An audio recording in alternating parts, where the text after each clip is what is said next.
Welcome to today's Daily Report Market videos with me, Richard Perry, market analyst at Hantec on Friday the 12th of July. We've got a bit of a continuation of this dollar move we've seen in recent days, actually. Ever since that congressional testimony from Jerome Powell, the dollar has been on a corrective move. On a net basis, certainly. There was a bit of volatility around the US inflation data, the CPI yesterday, which came in ahead of expectations on the core, actually ticked higher, and the dollar rebounded a little bit on the back of that, but has subsequently fallen over again. It seems as though rallies are now being seen on the dollar as a chance to sell, really, and you can see the fact that euro dollar is back around 12.65 again. That's a pivot area. I'll talk about that in the chart analysis in a bit. You also seen dollar yen back lower again, backing off from that 108.50 level. That is again a pivot line. And it's interesting that we've seen the gold price picking back up towards 14.10. Again, another near-term pivot. So it's these interesting moves that we're seeing against the dollar once more today. Now, we're also seeing equity markets rising. The S&P 500 yesterday closing just a hair's breadth underneath 3,000, but it certainly continues to run into all-time highs on that S&P 500, as does the Dow. The Dow above 27,000, that is all-time high territory as well. Futures are still continuing to move higher over into this morning's session. And subsequently, we're seeing these European markets edging higher. Interestingly enough, though, look at this DAX. DAX underperforming, and I'll talk about that as my chart of the day in a bit. We've also got oil price, which is ticking higher. There was a basis of consolidation yesterday on the breakout, but that breakout above $60 is holding, and that is encouraging, certainly, for the bulls there. So in terms of our data points today, we're only really looking at another inflation data, actually, but the US PPI this time, which is Producer Prices Index. And it's expected to just come back a little bit on the headline to 1.6 and the core to 2.2%. Now, bearing in mind CPI rose yesterday on a core basis.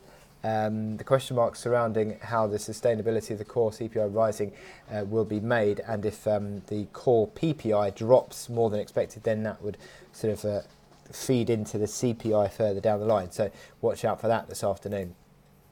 Now, my chart of the day is the DAX. Now, DAX, I've just shown you a chart of the S&P 500 breaking into new all-time highs. Is the DAX following it? No, it is not. It is corrected back. It's broken below the 12,440 old breakout level, which is now becoming a basis of resistance.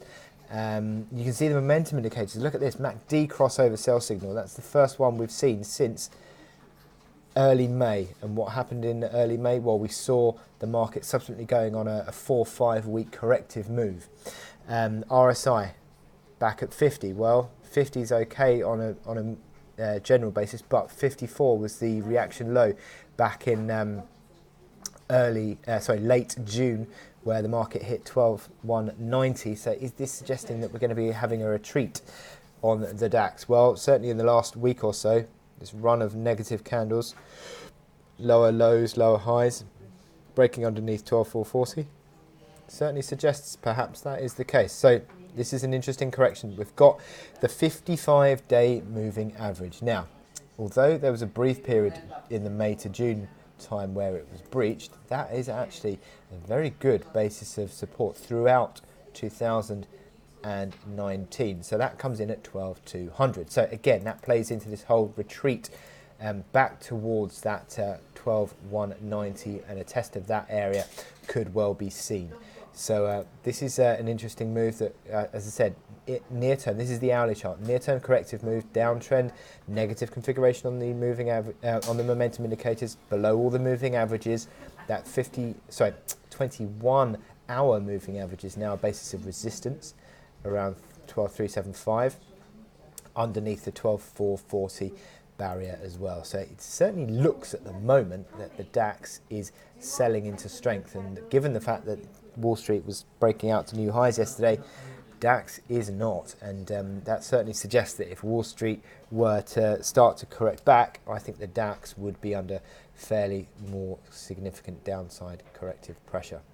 So that is where we're sitting at on the DAX, and I think it'll be an interesting session ahead that we see, where the DAX will, I think, react to that inflation data. So with that in mind, I wish you good luck in your trading today. Please don't forget to subscribe to my videos, and you can join up to our trading webinars on our website. So I wish you good luck in your trading, and I will speak to you later.